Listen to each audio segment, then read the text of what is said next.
What's going on, everybody? It's your boy Zoe with No Days Off DFS here to bring you that WNBA slate breakdown for the 3-game WNBA slate. Tape 2 of your boy trying to record this because the first one I uploaded, sadly, your boy did not have the audio input. It wasn't there. It was showing it was recording, showing I had audio. But hey, we're going to get through this real quick. I'm going to make it a real quick breakdown for you guys just because the slate, it locks in a couple of hours.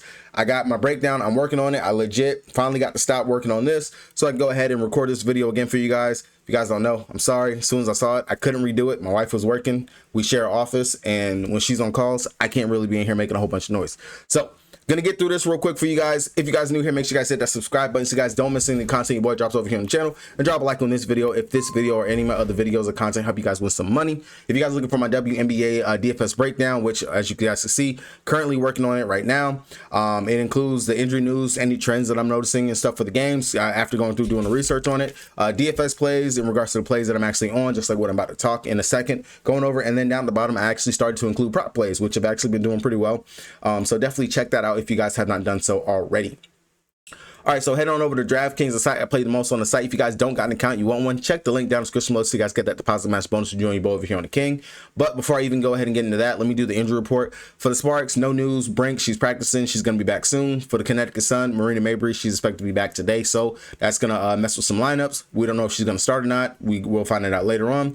For the Fever, Caitlin Clark, she's still going to be out. And now it's come out that she's going to be out indefinitely. So there goes some news right there. Wasn't expecting. For the Seattle Storm, Skylar Diggins, she is expected to play today after last time being a late scratch for personal reasons. And then the Chicago Sky, Angel Reese, she was not seen at shoot around. So that's an update for you guys in regards to that. She was not seen at shoot around, so it's kind of leaning like maybe she might be out. Now this was the exact same thing we saw with Jackie Young the other day, and Jackie went ahead and she played. So it's 50-50 in regards to if she's going to play or not. Definitely something to keep your eye on, and I'll watch for that. So real quick, getting into it for the Sparks, everyone in the starting five is in play. Hamby, Plum, Stevens, Jackson, Alderman, she won't get you a zero. She's there, she's safe. I think like that would be the floor of where I would go. I like Rakia if you're looking at the forwards in regards to the upside. She's been playing, she's been on a roll, pretty well scoring, pretty efficiently, giving us a right around that 30+ fantasy points, which is good for that 8,100 price tag. I love the upside. I love the safety going to her and everything that she has going on right now.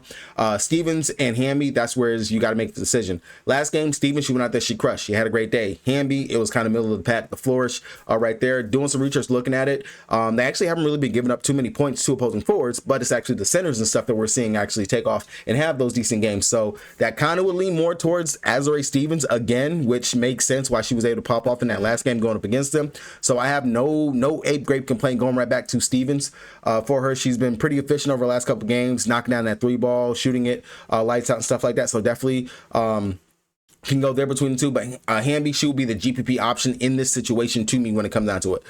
Kelsey Plum, 10-4. I mean, she's there. She just has to stay hot in regards to shooting, and then also just continue to just rock like what she's been, and she can get us there. But I would say that 10-4, that's a bit rich. When there's another player, I think if you want to pay up for a guard, that you can go to in one of the later games instead.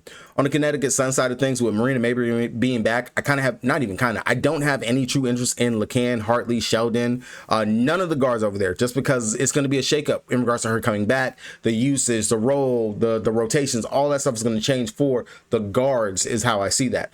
For the forwards, Olivia Nelson-Ododa, Tina Charles, Morrow, I kind of feel like that's going to stay somewhat the same for them. So I'm more leaning towards looking at Tina Charles, Olivia Nelson-Ododa. That's kind of where I want to get to. Tina, I could say, I said it last time, I'll say it again. Look at what she's done at home. Look at what she does off of rest. Just look at that. Write it down, jot it down. I understand the last game going up against the Sparks, that was at the Sparks. This time they're at home.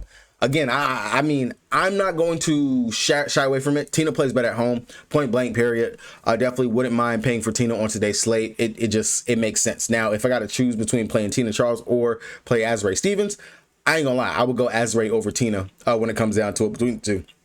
Outside of that, Olivia, she's splitting the minutes with Murrow. They're kind of like right there around the same price tag. Murrow, she has the GPP upside. Olivia, she can give you that safety. And then really that's kind of going to be it for me over here in that game. Looking at the aces, it's A'ja Wilson or bust, really, honestly, for me. They are on the front end of a back-to-back. They have the links tomorrow. So it's kind of tricky with these back-to-backs and things like that. Hopefully they do not punt this game like what the Dream just did. Literally came out, looked like shit going up against the Aces, and then goes to Phoenix. And of course, Brittany Griner goes out there, and I get it, fountain of youth. She goes and she kills it yesterday. Yeah, blah, blah, blah. Hopefully that's not going to be the case. Looking forward towards a tougher matchup in the Lynx, because you cannot sleep on Indy. They're coming out, 3 games that they've lost. They don't have Clark out there. They're back at home. I'm very sure they're going to want to try to go out there and get the win. So the Aces, as long as they don't come out flat and they're not already looking ahead to the Lynx, this should be a close and good game. Asia Wilson, of course, 11-9. I don't have to talk about it. She's been in her bag. She's been popping off left and right last couple of games. Definitely will be in contention to play. Jackie Young, 9,400. I really don't like the price for her right there at that price tag, especially when you can go over to the other side, get Kelsey Mitchell right around the same spot. And definitely, well, of course, we know Clark being out there, the uses, the upside and everything for her makes sense right there. Chelsea Gray, Jewel Lloyd, both GPP options. Melissa Smith, definitely a deep GPP option whenever you ask and look at it. For me, I understand quote unquote revenge narrative spot for her. You can definitely try to take that. You can. She's playing in Indy, so yeah, I mean, there's that in regards to it right there for her. Outside of that, Dana Evans and Megan, those are the only other 2 that actually pique my interest, especially because if we think maybe the Aces, they come out flat or they're already looking ahead too far. Dana, she's already been seeing pretty great minutes, and her production has been really great. Little Chocolate Eminem has been doing her thing over the last couple games, so I really do like the upside for her here. And then Megan, she's seeing steadily 18-ish minutes, so 18, 20-ish minutes, and that's just good. She's eventually going to be able to pop in one of these games. On the flip side of things for the Fever, like I said, Kelsey Mitchell, 9,200. I mean, between her and Jackie, I would go ahead and just take Kelsey right there. When it comes down to it, she's been able to score pretty much at will going up against the Aces on the season. 20-plus points in both games. And then, of course, no Clark. She will also be out there playmaking as well. So I do like the upside for her there at that 9,200 price tag. Leah Boston, whatever it is, she does like playing going up against Asia. And didn't expect her to play as well as what she did going up against New York Liberty last game, especially with Jonko Jones being back. But she was able to go out there and had a decent game. Definitely upside. It's there. 42 fantasy points in that last game. Last time going up against the Aces, 31.25 fantasy points with 20 actual 0.7 rebounds. She's there. 9,900. I will say she's there. I would rather play Azurá Stevens over trying to force into Leah Boston, because I do have some stipulations in regards to what she has done on the season without Clark. Now, I will say Natasha Howard at 8K. I do have some interest playing at home, some rest, all those good things. Last time going up against the Aces, she did drop 31 fantasy points, so definitely in the ballpark of what I want to get, especially at 8K. I will take the 30 fantasy points, and I don't mind it. If I got to choose between Howard and Rakia Jackson, flip a coin. But honestly, RJ over Howard is where I see it. RJ does have the easier matchup versus what Howard has. And then, of course, Ari McDonald in play, 7,300. No, Caitlin Clark should be out there, 30-plus minutes last game. Definitely in there. Sophie Cunningham, she's starting. She is 6,500. I would say I would go with Alleman over her if I had to choose between the 2, but definitely just something to keep in mind. Seattle Storm taking on Chicago Sky. Really, this is going to be where we have to get some news, and I'm going to hopefully, when I get it, I can post it on the Patreon and let you guys know something. But starting 5, of course, NECA, Skylar, Gabby, Ezzy, Erica Willow, all of them are in play. This is a spot that Ezzy Mappengore destroyed last season. I think 3 or 4 times when they played them last season going up against Sky. It was block city for her out there. She was rebounding the ball very well. She was scoring the ball. She was getting steals, everything. Like, this is this is the holy grail of matches for Ezzy Mappengore. Just perfect. You got bigs that got to play down there by the basket. Block city. Block city. That is it for Ezzy. And this is the perfect matchup, perfect time. She's been playing amazing, great over the last couple games. She's actually scoring. She is rebounding the ball much better. And the blocks, they have been pretty consistent, honestly, going all the way back to June the 22nd. So definitely, I do love it. This is going to be the first matchup between these teams on the season. I love it. 9K for Ezzy.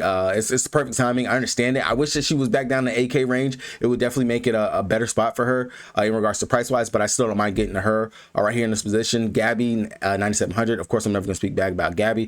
Definitely a spot where she can go ahead and get some steals and things like that herself. Only thing we have to worry about is if this will be a blowout. NECA, 10K. She did let a lot of people down, including myself. Last game going up against Dallas. Just really didn't rebound the ball. She was scoring. She just wasn't rebounding or doing anything else out there. 10K, I mean, I could see it. You could definitely get there, but I don't really necessarily think you need to get there. I would much rather play Ezzy or Gabby, really Ezzy, over trying to play or force NECA into a line. And then Skylar at 10-1, she will be my pivot between her and Plum if I was trying to decide which of the guards to play. We've seen it already. Guards versus Chicago Sky, they destroy. Skylar, she gets into the mid-range. She can play make, get those dump offs and pass like that. And if she's actually feeling it from 3, it's GG. it's going to be it should be a good day, good game for Skylar. Love the upside, love this position, love the spot for her as well. Definitely be my pivot off of playing Kelsey Plum when it comes down to it. On the flip side of things, if Reese is in, I like her, don't mind her at all at 11-3. If she's out, then of course Cardosa, Elizabeth Williams will get the start. That's really kind of where it's going to be out there for me. Banham, Nurse, Allen, they all are very much two scoring dependent. Haley Van Lith, she should be out there, garbage time type run. And granted, as well, just playing period. Mariah Jefferson was a DNP last game, and Haley Van Lith actually saw 20+ minutes. It's just really shaky for me over here on the Chicago Sky side. I'm gonna be honest. Cardosa, yeah, I lean towards her just because we haven't had a big Cardoso day in quite some time. And it seems like this is one of those spots where she could just go, if she sneakily goes under the radar and pops, has a really big day. This just feels like one of those spots right there. If Reese is going to be out, she sucked the last time she was not in the line. So maybe we can actually see a bigger and better game from her this time, where it's like, yo, I got to go out here and I got to do my thug dugga. Maybe. But I really don't see myself getting anything over here from the Chicago Sky side, especially if Angel Reese is going to be out. All right, guys, this is going to do it for me. Hopefully, you guys were able to get something from this. Going to finish getting this breakdown typed up and put out for you guys. It will be up shortly. Hopefully, you guys take down something. Don't forget to go ahead and reserve your lineups. I will see you guys again tomorrow for, I think we got another 3-game slate. Peace.